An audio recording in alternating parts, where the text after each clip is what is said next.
Je suis à Cannes comme chaque année parce que c'est mon rayon de soleil. Parfois je viens montrer des films, parfois je viens juste me montrer moi.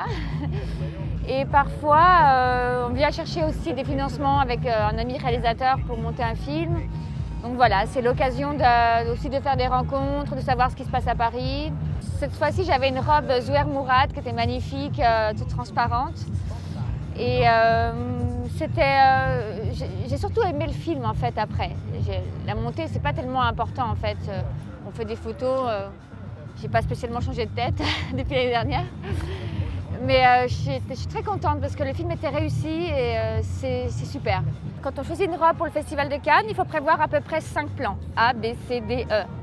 Alors le A vous fait une robe sur mesure mais au dernier moment elle sera pas prête parce que les brodeuses en Italie, voilà.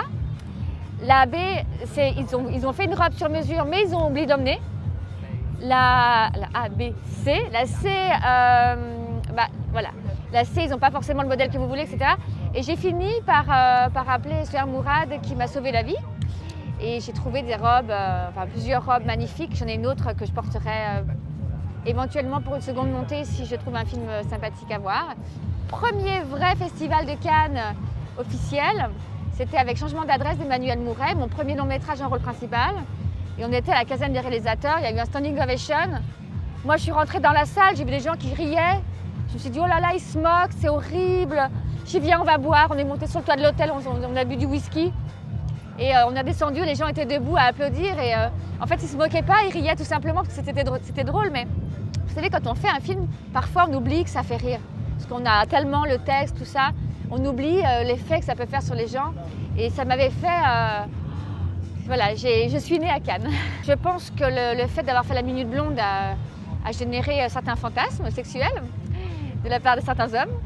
Je pense aussi qu'on a compris que j'étais un peu décalée et que je ne serais jamais dans le moule.